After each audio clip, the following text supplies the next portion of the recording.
Are you fed up with having to turn your indicators on and then turn them off again when you're finished? Other than because you're so used to driving newer cars, we just give it a little tap. It indicates 3 times just to let people know that you're in an Audi and you're going to be moving in front of them. Well, we're going to be installing that into this Mark 1 today, so stick around. Let's jump into that intro.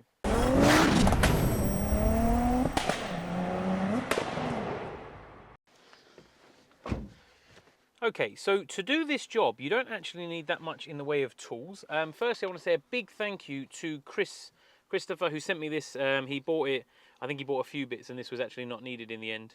Whether he sold his car or he had another one, I don't know.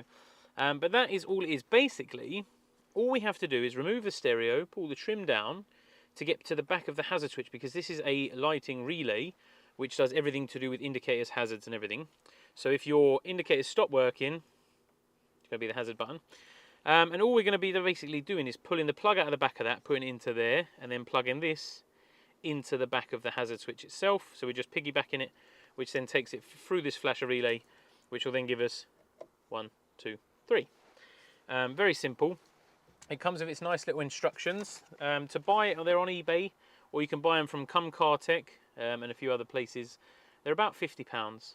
But it just gives it that nice modern touch. I've already got the cruise, and literally all you do is you need the keys. What I would say is make sure you have your radio code if you're going to unplug it. Now, you are going to unplug it to be able to do this job, because you need to get your hand in and you want to get this out of the way. If you don't know your radio code and you like using your radio, like most people, you can actually just take off of the top or the bottom. There is a serial, it's on the side, there's a serial number, and you can send that serial number to a company on eBay for £7 and they will give you your radio code. I am going to write mine on the top, so if I lose it, I know where it is, because at the end of the day, no one's going to break into my car to steal the stereo. And all it says is to take the stereo out, and then once the stereo's out, there's a panel, the way you can see that, but there's a panel above the stereo, which you pull down, which then allows you to get to the hazard button. So we'll unplug the aerial. Now, sometimes you have to put your hand in and just pull the cables out a little bit, just because they can be a bit on the tight side. Well, mine's got 2 plugs, yours may have 3, or 2, or 1, or they're all different. And then you put your stereo somewhere safe, probably on the floor, and it can't fall anywhere. So I've got the main plug, which has all the CAN stuff, and then I've got the power at the bottom. Just move these out of the way. You can push them underneath if you want to get them out of the way, because you'll be able to get them easily enough, they won't get lost. And then you'll pull this panel down, which just pulls down. I'll give you a close-up of that in a minute. And then you have to try and unplug the hazard switch. Now, it's actually relatively simple. It's just I'll show you with this one. It's just a 2 squeeze. So you literally just pull these 2 tabs and then pull it. Try and pull on the plug itself. Try not to pull the cables, because obviously it is a 20-year-old car. And the last thing you want to do is pull them out, because it causes yourself more work. They shouldn't do. If you're like me and you've got fat hands, you might struggle.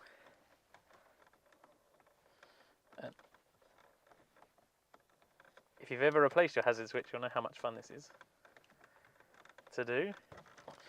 Ta-da! Right, so that's that done. Now, the hardest part is, you can just about see that there. And then all we're going to be doing is connecting this one. It can only go one way. So we just connect that up. That's in. And then we'll connect this end back into the switch. Now, what I'm going to do first is, using the gap, now the cable's out, is just to push this out. And you can either push it down to the left or to the right. And all it'll do is fall into a void.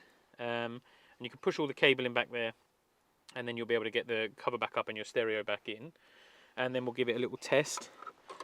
And this is a bit of a doing it blind job. So you just put your hand up. There's a gap, obviously, where you've just had the cable unplugged from. And you'll be able to push it over.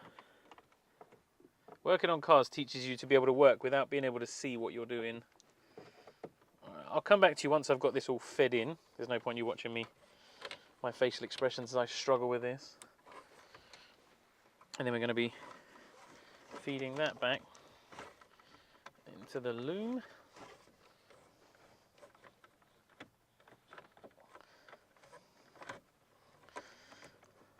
You want to get it all dressed back in, because you don't want any pressure on the hazard switch, because it will come out if you're not careful. Right, That is it. So now we should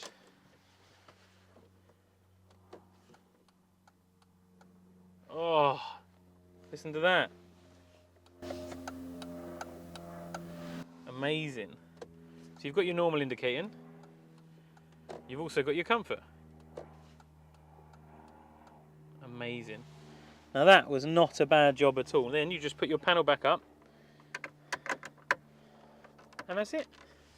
You put your stereo back in and the job is a good one. Right, let me try and show you how this looks from the front, because that will be the fun one.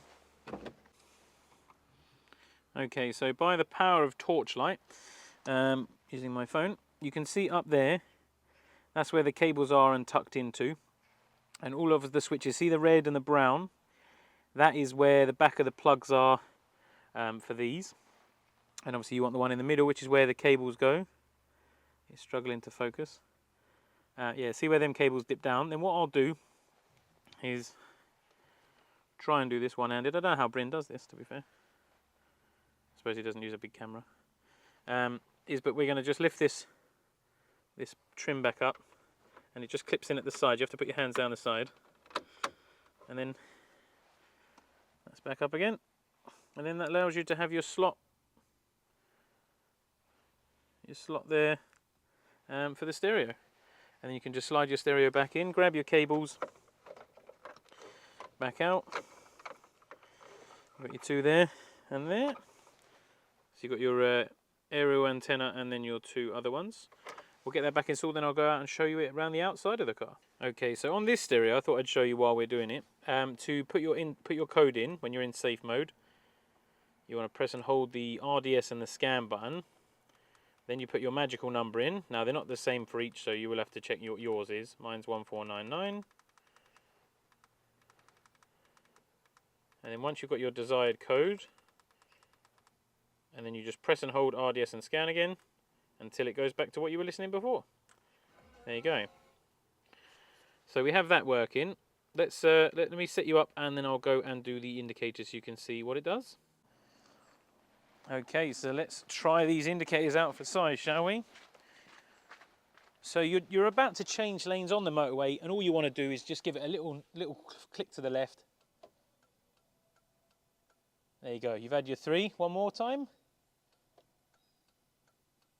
Amazing. How easy that was. That took me probably 15 minutes. We didn't really need any tools other than the radio keys. What a nice little job. So that is the comfort indicators fitted. What an easy job that is. If you definitely want them, If you want them, definitely go check them out on eBay. About 50 quid. I'll put a link down in the description. Dead easy to fit. Literally just need to get yourself some of these radio keys. It comes with its own instructions. And a massive thank you to Christopher for sending me those. I've actually wanted them on this V6 for ages because I think it's just nicer, them little modern touches. Yes, it didn't come with it from the factory, but you couldn't tell by looking at it that it doesn't have them. So it doesn't affect the OEM look of the car, and I think they just look absolutely fantastic. As I was saying, I'll cover my face so you can see that. You have to pull that trim down, which is how you get to your hazard button to rewire it. But apart from that, it is just a plug and play exercise. What a great little mod that was. Hope you've enjoyed this one. And it's always nice to do a few bits to the red one because I don't really do that many videos on it, mainly because it's perfect. It's a Mark 1 TT. If you've noticed, I've gone for the V6 wheels back on there at the moment. There is a bit of a change coming as well. I've actually passed my splits on to someone else, so you may see them in a future video. But I'm going for a slightly different look. I can't change everything else, so I may as well change the wheels, eh? But until next time, guys, bye for now.